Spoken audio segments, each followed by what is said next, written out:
Hour number one in full effect right here for the early line, Sirius XM channel 159 right here on the SportsGrid network. It's Stubbs Anderson, Donnie Rightside here breaking down what we think is going to happen this weekend. But also, if we're taking a look at Mike Tomlin and the Pittsburgh Steelers, they're 1-0. Everybody else in that division, Dubsy, 0-1. They picked up the victory on the road as an underdog against the Atlanta Falcons. But now we're taking a look at this weekend. Who's actually going to start? Is it going to be Justin Fields? Is it going to be Russell Wilson? Well, yesterday, beat reporter Brooke Pryor tweeted out, Mike Tomlin is preparing Justin Fields to start versus Denver. Says Russell Wilson, quote, feels better today than he did over the weekend. And Tomlin said they'll start with his preparation and also participation, quality of participation, and then analyze if he can protect himself and be productive. Then they'll, quote, ponder his inclusion. Nice little word salad over there from Mr. Mike Tomlin. But they did get the victory. The offense didn't look great, but they didn't turn the football over. It feels like a lot of Steelers games this year are probably going to go that way. Just make enough plays to win the game, which they did, Dubsy, on opening day. They're so gritty, Donnie, and I feel like this is the DNA for Mike Tomlin and the Steelers that we've seen over the last couple of years. I keep saying it's going to catch up to them. They just do not have the talent in key positions to get them, up there with some of the key contenders. And what we saw in week one, Justin Fields, I mean, it was okay. It's tough to really take confidence from that showing, but what have we got in Russell Wilson if he is set for a healthy return? Well, it'd be the return to the Denver Broncos saying, hey, Sean Payton, remember me. I would love to see this matchup. I don't think it is going to happen, but I guess the more concerning part, you highlighted it before going to break there, Donnie, is not a single offensive touchdown. They really couldn't get things going in the right direction. We know how Justin Fields is going to play and try and get them across the advantage line. He's got the wheels. He gets out in the backfield, but he takes plenty of big shots. It is not a sustainable way for the Steelers to stay in games. What I do take away from week one is that the Falcons are bad. The Falcons are not great at this early point of the season. So for the Pittsburgh Steelers, what's going to give them the best chance in week two? I would say it's going to be Justin Fields. Danger Russ likely return maybe next week into week four there. But for the Pittsburgh Steelers, I am that guy, Donnie. Eventually, all things are going to catch up, and this is going to be a really tough battle on Sunday. Laying 3 points going on the road. Yeah, and also, you knew Russell Wilson wanted to start that football game to sort of get back at the Denver Broncos, but you have to do what's best for your football team. And anybody that knows a calf injury that you're struggling with and you're a mobile quarterback, you really need that calf to be 100%. And they got by last week, which is the main ingredient. If we are taking a look here, Dubsy, at the Pittsburgh Steelers' outlook for the season, team win total 8.5, so you're still looking at Mike Tomlin having another winning season if they can get to that 9-win plateau. And it helps because the odds makers thought that game number one, the Atlanta Falcons would win because they were favored. If we look at the playoffs now, it's a plus 210 price. The AFC North title, plus 470, which sort of gives me a little bit of a laugh because they're the only team with a victory in the AFC North right now, but still that far back. The AFC title, 40-1, and then the Super Bowl title, 100-1. Mike Tomlin, it's hard to say. Is it a championship team? It's probably not. Are they probably going to be 500 or better? That's what he absolutely does. And if you saw any indicator there on Sunday, they'll do whatever it takes to win. Have a bone-crushing defense, have a quarterback that makes just enough plays to win, but you're not going to be able to win those big games, Dubsy, as we said, unless you score offensive touchdowns. I like the fact that Justin Fields is going to start week number 2, and maybe he doesn't feel like, you know what? If I had that same game plan in week number 1, I might be able to win in week number 2. Why? Because Bo Nix and the Denver Broncos really struggled on offense as well. Leaning on defense early, there's a good chance the Pittsburgh Steelers, without Russell Wilson, will be 2-0 to start the season. Yeah, I guess it's a favorable, schedule to start. If they can get through the Broncos, they got the Chargers after that. I mean, Chargers look good in week 1, but we really don't have the full measuring stick, and then it'll be the Colts to follow. And you take a look at the AFC North, I mean, a couple of teams that really underwhelmed. I thought the Ravens were pretty strong Thursday night, just getting bested out by that toe tap. But the Bengals, they looked really ordinary. And for the Cleveland Browns, I mean, what's going on up there with Deshaun Watson? So for the Pittsburgh Steelers, we know exactly what we're going to get. It is a rock fight every single week you take on a Mike Tomlin-led team. So they're going to be a very tough out, whether it's Justin Fields or Russell Wilson. You're never going to expect plenty of points in a high-octane kind of shootout. They want to get you into the arm wrestle. And for Justin Fields, what's working in his favor is he's playing with house money. He knows that there's not a lot of hype or expectation around his quarterback play. So if they can get a bit of momentum, rattle off a couple of wins, maybe Mike Tomlin sits back and says, hey, let's leave the salty vet Russell Wilson on the sidelines and let's see if Justin Fields can maybe take another forward step and show us a bit more improvement, maybe he's the guy to keep chalking off a couple of tough outs. Yeah, but a lot of bootlegs left and right last weekend for Justin Fields. Dump-off passes. Made a couple plays when he had to George Pickens on the outside, but primarily they leaned on their running game and they leaned on their defense and came away with a victory in Atlanta. We'll see if they can do that this weekend. So if we do set the table for this weekend's games, 425, that's Pittsburgh and Denver. Fields versus Knicks. Looks like that is going to be the quarterback matchup. If we look at the FanDuel Sportsbook, they opened this number, Dubsy, as a 2.5-point favorite towards the Steelers. Now they're sitting at a 3. If we look at the total here, how about this? Opened at 40.5 and is now plummeted down to the 36.5, because you look at the two offenses, the Pittsburgh Steelers and the Denver Broncos, weren't all that impressive last week. I can see it. A mid-30s game, yeah, it probably should stay under this weekend as well.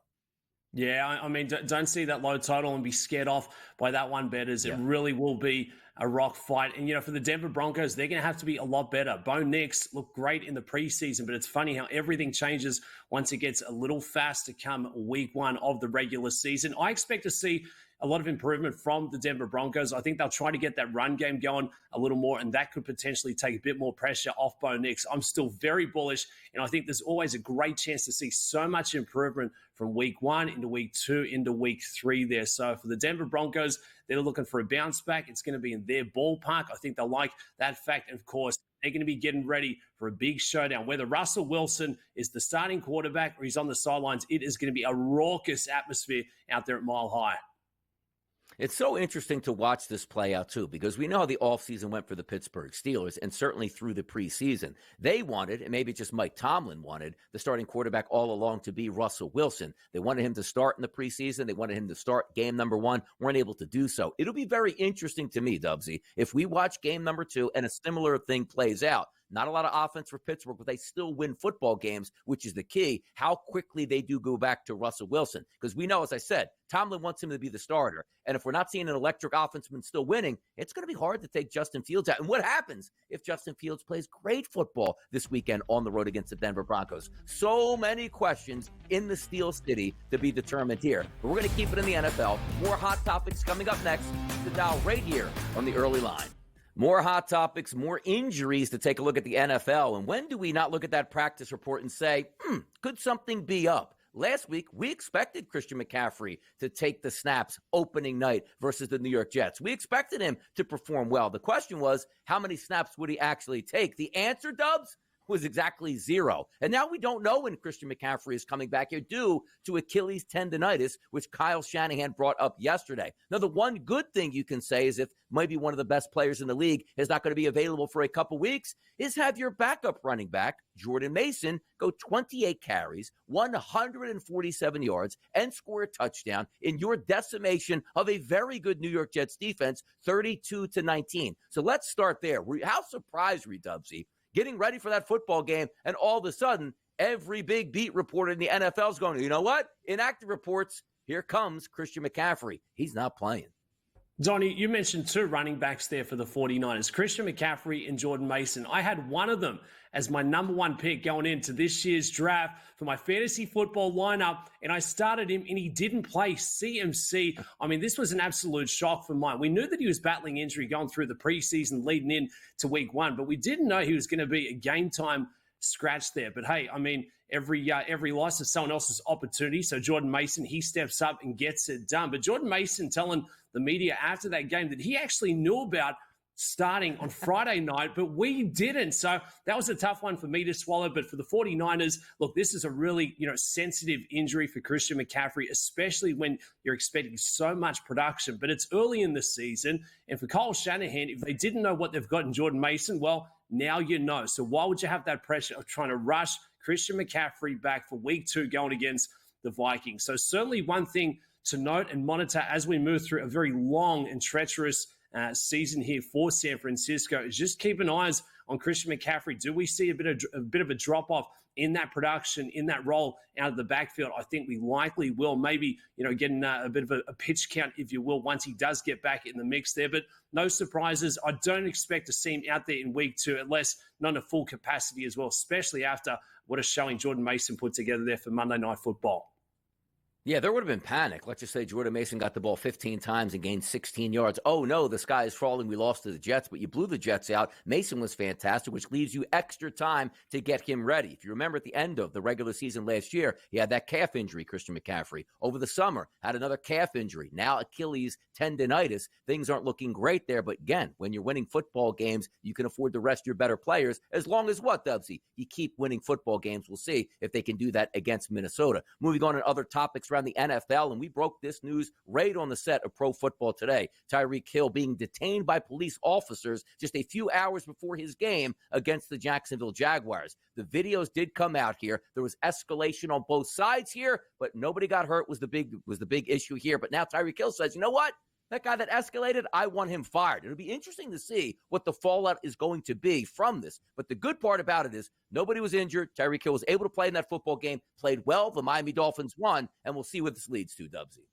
Yeah, always a sensitive topic there, but I guess it was a positive outcome, and we still got to see Tyreek Hill in the mix there on Sunday afternoon. I tell you what, there was no slowing down the cheetah. You wouldn't know that he was detained a couple of hours prior to kickoff. Still goes for more than 100 receiving yards. And for that offense, they're going to need Tyreek Hill back in the mix for Thursday night football. They were a little sluggish out the gates, but for the cheetah, he plays it in a fast way out in the gridiron. It sounds like he also likes to drive the whip at a fast pace as well. But thankfully, nothing escalated too far there. And it's tough for us to see, Donnie, because we get, the 30 seconds, the 60 seconds of that viral clip, and it's really tough to know what actually led up to that situation. But for Tyreek Hill, didn't slow him down there on Sunday, and expect to see the same again coming up for Thursday. Yeah, it was interesting all the way, like the whole Scotty Scheffler thing at the major championship that he ran into issues. Now Tyreek Hill, and glad that it didn't escalate in a situation where these guys couldn't play the respective games. You let the fallout happen behind the scenes, and we'll see certainly where that goes. But also, if you saw that game on Sunday, what an interesting thing. The Miami Dolphins ended up winning that football game. But did you guys know, didn't watch it all the way through, a 17-7 game, which Jacksonville had the lead late third quarter. Travis Etienne looked like he was going to score the touchdown to get them to go up 24-7, fumbles the football on the goal line. The Miami Dolphins recover, and then Tyreek Hill, the very next play, an 80-yard touchdown pass by Tua Tagovailoa, which helped turn that momentum and give them the victory here. Crazy times in the NFL, and it's only week one. We got 18 weeks of this, 17 games plus playoffs all the way through the Super Bowl, and we're already getting into some interesting topics nonetheless. Hour number 2 now in full effect on the early line, Sirius XM channel 159, right on the SportsGrid network. It's Stubbs and Donnie. It's a Wednesday morning NFL talk. Absolutely gets you fired up. And if you are some of these fan bases we're going to talk about in just a few moments, you will be fired up. But before we get there, thought we had a clean hour number 1. Had some poignant topics here on Major League Baseball. Hit it with a little NFL topics sprinkled in. But hour number 2, Dubsy, is when we kick it in the turbo here. We have got plenty going on. Happy hump day. We're getting set for week 2 in the National Football League, college football in full effect. And what about out there in the dime? And the playoff push continues. And there's no place I'd rather be than here on the early line. Well, I should say sitting alongside with you, Donnie, chopping it all up. So let's get after it. It's a beautiful time. We love to see it. We're going to talk some hot NFL topics, but also I say this too.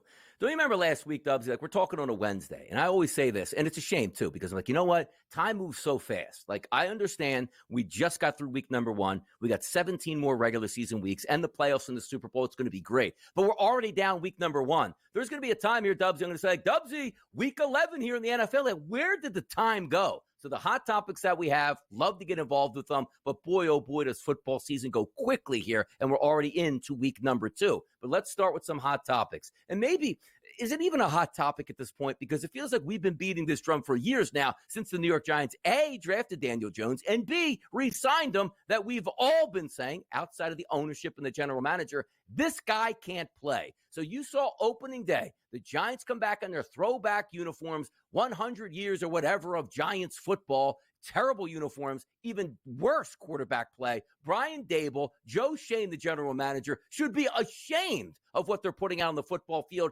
22 of 42 for Danny Dimes, 186 passing yards, no touchdowns, 2 interceptions. Does it get any worse here for the Giants? And also, Dubs, is the season already over after 1 game? I think it is from what we saw. I mean, Danny Dimes, can it be Danny Nichols? He was a shell of what we expected then. I tell you what, we didn't expect a lot coming in for a new season with the Giants. But what is going on for Daniel Jones? I mean, where has that promise gone for your young quarterback? He's still only, 27 years of age, but it's the third year playing for Brian Daboll in that offensive system, and they cannot figure it out. Things look so dysfunctional from the jump. And there wasn't a lot of, raising the bar coming into week one here, but they absolutely underwhelmed in alarming fashion. The Minnesota Vikings, they've never looked better with Sam Darnold, a quarterback, 28-6, absolutely beat the brakes off the Giants in their building. So, no, this was a shocking performance from Danny Dimes. Is the season done? Yeah, it is. 90 million guaranteed reasons why Daniel Jones shouldn't be that starting quarterback. He is bringing nothing to the table, Donnie. I hate to be that guy, but if you're looking to build around something into the future, this ain't it.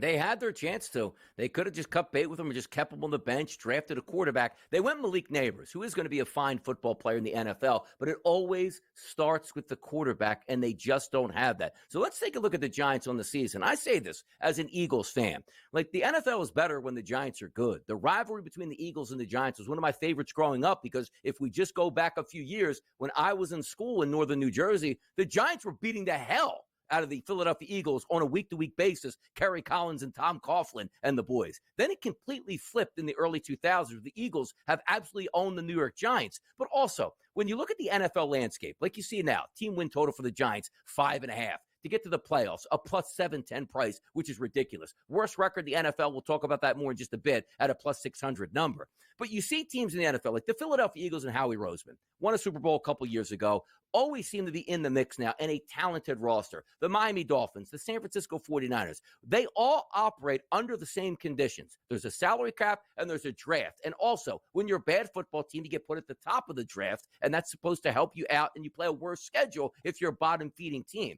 You look at the Giants roster and say, how can it be so dysfunctional and maybe the least talented team in the NFL? Almost horrendous at every single position. The offensive line stinks. The quarterback stinks. You have nothing at running back. You lost Saquon Barkley to the Eagles, who scores 3 touchdowns on opening night to help them win, but you couldn't use him effectively. You draft a good young wide receiver with nobody to throw the football to. You get a couple decent defensive linemen and nothing else on that roster here. So if I ask you today, like 6 wins out of 17 games should be automatic. That's a horrendous football team. But do they, Dubsy? Number one, do they get 6 wins? And also, how much longer do you start Daniel Jones? I think we can correlate the market here. I don't think the Giants are getting to 6 wins. I don't think Daniel Jones will be the starting quarterback in New York by week 6. I mean, he is bringing nothing to the table. And sometimes, Donnie, us as sports fans, as bettors, you have to chalk it up to a bad beat. Put the hand up and say, we were wrong on this one. I don't care how much money was given and guaranteed. I don't care how much you thought he was going to take that forward step coming back in here for this year. Malik Neighbors is meant to be Odell Beckham Jr. 2.0. It's tough to envision that's going to happen coming back for this year. So 6 wins, I think it's an absolute stretch. I don't see how they get to 4 from what we've seen there in week 1. But of course, I'm being a little pessimistic. It's only week 2 that we're getting set for here with kickoff. Maybe they turn things around, but it's really tough if you're going on what we did see last weekend. That was a shocking performance from the jump. I mean, this is a quarterback. It looked like me, Donnie, going out to play for the Giants. I mean, he just looked lost. He didn't have any kind of rhythm or flow. And for a lot of his returning cast and weapons, he should know exactly where they're at and what he's working with. It's the 3rd year coming in with this system. So to look like a fish out of water, not good signs for the Giants here early in the seasons, and even more troubling concern there for Daniel Jones at quarterback. Yeah, it looks like heading through the season going to be one of those years at MetLife where when they play the Eagles, it could feel like an Eagles home game. Play the Commanders, play the Dallas Cowboys, maybe many more fans than even themselves in the stands. It's tough as a fan to have no hope after week number 1, and it feels like that's what you're getting out of the New York Giants. We'll see if they make changes at quarterback later in the season and where that goes. And also, does Brian Daboll and Joe Schoen survive this season if it's terrible, where they say, well, now we get to pick our own quarterback? No, you picked your own quarterback. I know when those 2 guys got there, Daniel Jones was already drafted, but you had a choice to move on from Daniel Jones, and you signed Daniel Jones. That is absolutely terrible work here. Now, let's take a look at some other terrible football teams, or at least expected terrible football teams this season in the NFL. The worst regular season record odds here at the FanDuel Sportsbook. It's no surprise in this, too. The top 2 teams, the Panthers and the Giants. Now, as much as I want to bang on the Giants, and they were completely horrendous on opening day in a football game that basically closed at 1.5 points, depending where you're shopping, between between those two football teams in the Vikings and the Giants. But the Panthers,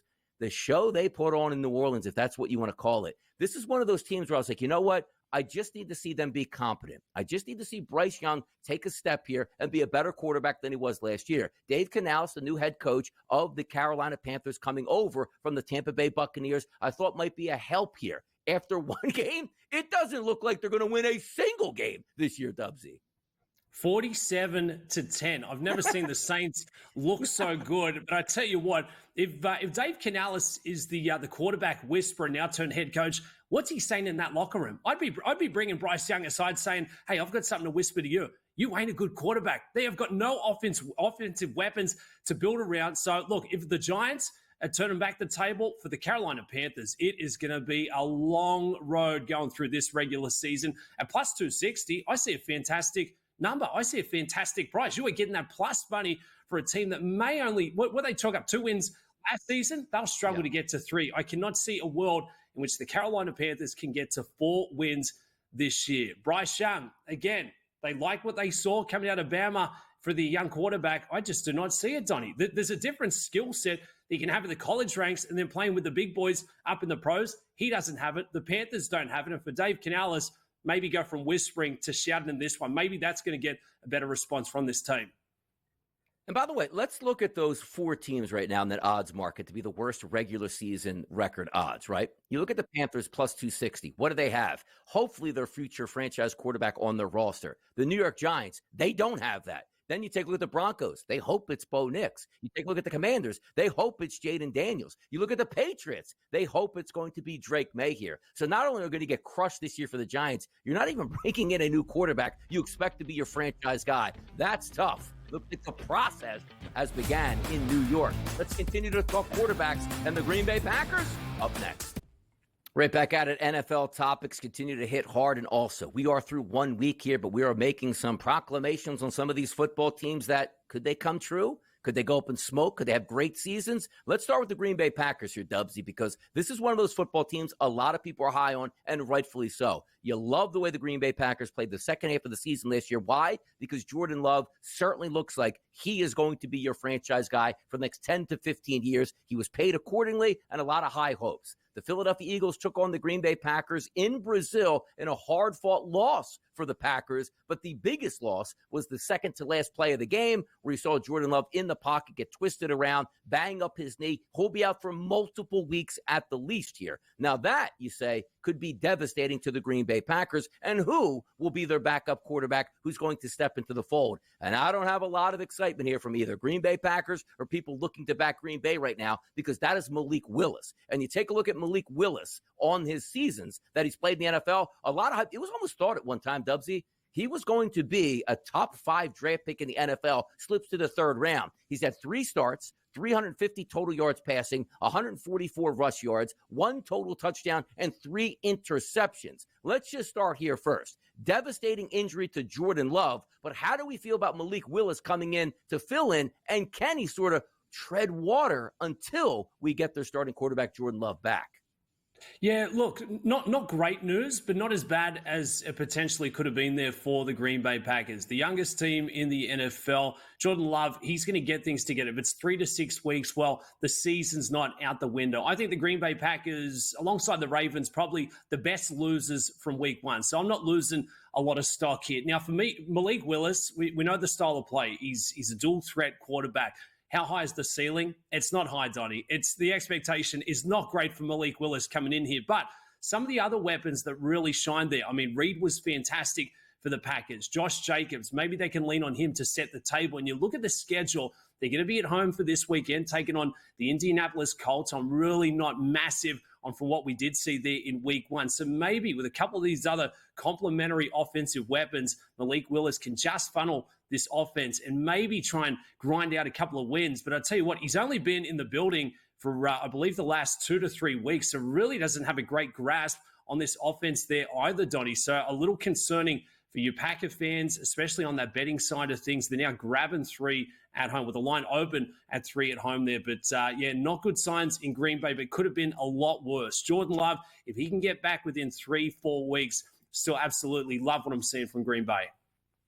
Yeah, and if you think Malik Willis can tread water, as I said, he doesn't have to win every football game he plays, but let's just say go 500. If Jordan Love does come back healthy, that's a great offense. And also, I don't take too much away from that game in Brazil because the field was so slippery. Still, Green Bay is projected to have a very good defense this year also. They just have to be within striking distance. You can't be 0-5, let's just say, before Jordan Love comes back, because then you're not even making the playoffs at that point here. So if we do focus on the Green Bay Packers, and you're right, they do take on the Indianapolis Colts this weekend, and currently right now at the FanDuel Sportsbook, they're getting 3.5 points, and rightfully so. So you look at that total in this game listed at 40.5. And before we get to the outlook on the Packers, I just want to see what the game plan is here from Matt LaFleur, because you can't have the same game plan you had with Jordan Love. Hey, hopefully he can throw 35 to 40 times. If that's going to be the case with Malik Willis, you're going to have much more mistakes and probably give that football game away. And as you pointed out, they're talented at the wide receiving group here. You have to use those guys judiciously, but also Jacobs and that ground game was very good on night number 1 against the Philadelphia Eagles. That's something they're going to have to lean on over the next couple weeks. But if you are setting the table for the Green Bay Packers on the season,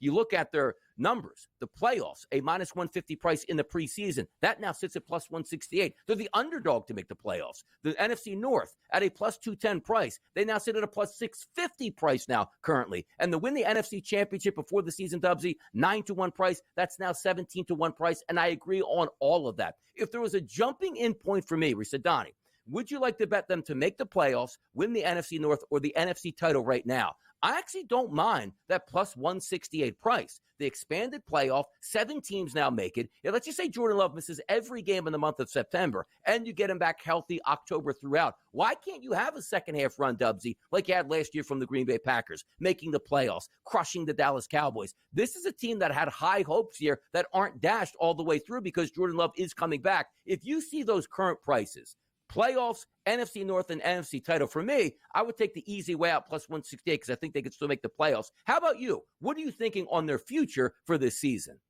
Yeah, and look, I'm not going to throw everything out the window. I'm still buying a lot of stock in the Green Bay Packers. This is a really good football team. Jordan Love is an elite quarterback once he gets back out there on the field. I guess what works in favor here for the Packers and Malik Willis is they've got the Colts on tap for week 2. Then they take the Titans on the road. Then it's the Vikings. So maybe they can pick up 2 of the 3, maybe 1 of 3, and they're really not going to be in bad standing. You know, some of the other key takeaways for the NFC North going through week 1, the Vikings look good, but I don't think they're going to be fantastic. I think we see a bit of a regression to the mean. Detroit is still going to be Detroit. And I guess for Chicago, you know, there's been a lot of hype and buzz coming in through the preseason. Caleb Williams did not look fantastic. None of the rookie quarterbacks look strong out the gates there. So, you know, if anything's losing here, I think it's the stock behind Caleb Williams in Chicago. So for the Packers, for you Green Bay fans, I wouldn't be giving up just yet. It is early doors. It is a very long and testing season. Every team is going to go through their struggles. Maybe this is the down spot for the Packers, but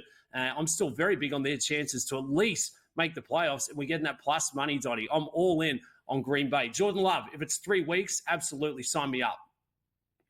I'm telling you, you know what's going to be interesting this weekend, and sometimes it's unfair to the player because you're right. Malik Willis hasn't been in Green Bay for 3 or 4 years preparing for this moment to be the starting quarterback. He's only been there a short period of time. But I got to wonder how much panic there is going to be from Green Bay in that general manager spot if Malik Willis doesn't play well and they lose this game. And that confidence moving forward, as I said, we're just looking to tread water. This is a winning game. This is a game that you can actually win. Anthony Richardson, look, opening day, 9 of 19. He had one of the best throws you're going to see all season long. But if you watch the tape on that football game, just making the easy throw is not in his repertoire sometimes, and that could hurt. I think that Indianapolis game this week with Green Bay, a lot of running backs and a lot of quarterback running in this game. But I'm interested to see if Green Bay can win this game, they'll stick with Malik Willis. But if they don't perform all that well on offense and drop to 0-2, you're going to look for them to look to more veterans on the market to come in and say, look, we just can't lose all these football games before Jordan Love does come back. Many more NFL topics on the way, which includes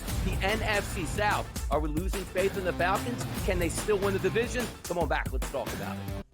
Football, and more football here in hour number 2 of the early line. It's Stubbs Anderson, Donnie Rightside here, breaking it all down, which includes the NFC South. And I always love, it feels like week number 1, Dubs, is always a referendum. But we have to understand this. You're going to be like, wow, I didn't see that coming week number 1. You know what you're going to do week number 2? You're going to say the same thing like, I thought this football team was really good. Maybe they're not. Or this team was horrendous. How did they win in week number 2? But let's take a look at the NFC South and how it played out.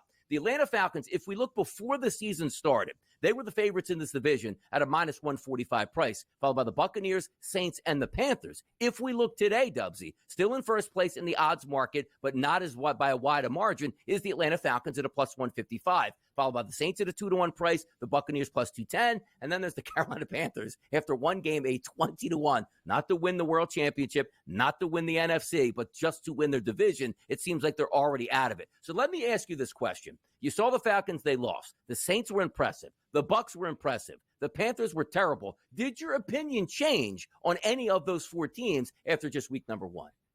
Yeah, absolutely, Donnie. Am I going to, change up the whole strategy? Not just yet. I thought that the Falcons were very underwhelming. I was big on their chances coming through, but we saw signs of this going, with a perfect losing record through the preseason. There hasn't been a lot of chemistry, not a lot of reps trying to get set for the regular season. So Kirk Cousins didn't look as sharp as expected. So that was a bit of a letdown spot for me for the Falcons. But again, buying into the long game, and those odds tell us everything. It's big picture, and the Falcons, I think they will find a bit of confidence the further we get into the season at plus 155. The Saints put up an absolute scorcher over the Panthers, but I'm not going to run away from this one saying, watch out, the Saints are back. You've got to look at the opposition, and I'm not big on what I saw from the Panthers trying to put up a fight. So the Saints, it was what you wanted to see, but it's not everything for me. And I think the most polished performance out of the NFC South there in week one was Baker Mayfield and the Bucs. Baker Mayfield just looks like he's playing with house money. He's always got that dog in him, but he's playing with sort of a renewed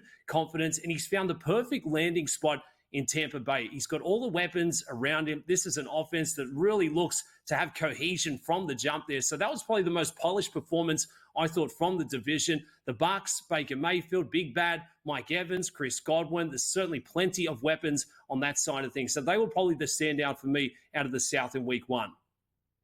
I can agree with you on that, too, because Baker Mayfield was tremendous. Going back and watching that game against the Commanders, are the Commanders great? Not necessarily, but he left off exactly from last year and started up this year as that quarterback that got paid in the offseason and deserves to be the franchise guy. And you got to wonder right now, Dubsy, you see Baker Mayfield and all that success. You take a look at what's going on with the Cleveland Browns. Imagine if Baker Mayfield was healthy and happy and still in Cleveland, maybe the difference between a winning season and a losing season, a division championship and not making the playoffs, and a lot of turmoil on those Browns. But if I look at those four teams, I still think the Falcons can win this division. The Steelers have a very good defense. We get that. Kirk Cousins, not a lot of time back from his injury, made some stupid throws in that game, understandably. But I thought their defense was decent. Also loved what I saw out of Bijan Robinson. But if I do say, the Falcons game didn't surprise me. They lost the game. It happens. The Saints blowing the doors off Carolina, get that to a second. Tampa Bay, I thought they would end up beating the Commanders, and they did quite easily. But the Carolina Panthers, there's something to be said, Dubsy, and many people are like me. You sit down and you watch a football game, you say, it's the NFL, you're just looking to be competent. You have a quarterback that was drafted number one overall. Things didn't go over well last year. You bring in the new head coach. I don't even need you to win that football game, but I need to see that maybe we turn the page in Carolina to the positive. They got beat so bad. And also, it wasn't as if, Dubsy, right? You show up opening day in Kansas City near the Carolina Panthers, and the score winds up that way. And you say to yourself, boy, a lot of people thought, Kansas City was favored by 13.5, and they blew them out. That was supposed to happen. This was a team on the Saints we weren't sure of after a not-so-great season from them. And for the Saints to look like the best team in the NFL in week number one because they played the Panthers, the future right now is crazy because, again, week one to week two, teams are going to change quite a bit. But I was so disappointed out of the Carolina Panthers, they didn't even show up, Dubsy. They didn't show up, and what concerns me here, Donnie, is, we don't have big expectations for the Panthers, but we at least want to see improvement. And I want to see another young quarterback in Bryce Young, who's had so much promise coming into the league, continue to get beat up week in, week out, because that is going to damage the kid's confidence. And by week 10, he'll be sitting on the sidelines, and it's the Red Rifle taking the starting snaps there for the Panthers. So hopefully they can just rally around and try and find some kind of cohesion with that offense. But both sides of the balls, they got absolutely beat up there in week one. But show me a little something here coming up week two. Let's see if we can take a big stride forward. Canales, the Whisperer, he's got his work cut out for him over there in Carolina. Every fan base, Dubs, is excited for week number one. Not a lot of fan base is excited for week number two. But let's go over some good football teams next in the next segment right here on the Early Line.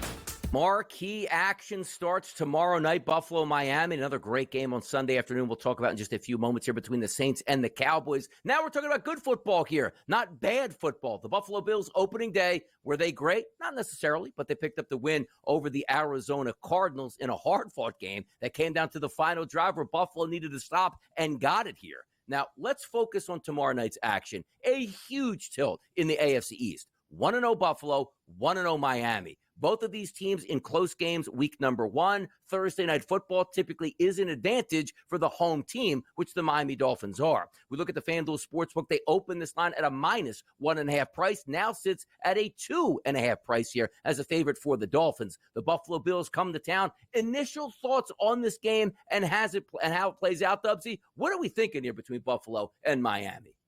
It's going to be a great matchup. It always is between these divisional foes. We get to see a little dance for Thursday night football. If you look at the past trends, it's been all about the Bills, 4-1 through the last 5. But you highlighted, Donnie, having that home field advantage, especially here in the month of September. It is going to be a hot Thursday afternoon out there in South Beach. So I really think that favors the Miami Dolphins. They maybe lose that extra point or two as we move through the regular season. But for Thursday night football, I think the Dolphins only take a step forward. They were very sluggish in week one. They were lucky, I believe, to get that win against the Jags. The Jags went scoreless in that second half. So I think Miami moving at a much higher clip. We saw Tyreek Hill and Waddle. They're going to be the key threats again here. And for the Bills, I guess what's concerning for me is coming off that track meet, that shootout with Arizona. It was an exciting game, plenty of points, but it was the defense there for Buffalo. They are going to have to improve on that side of the ball. Otherwise, Miami could put up a 30-piece, a 40-piece. And for Josh Allen, how much can he do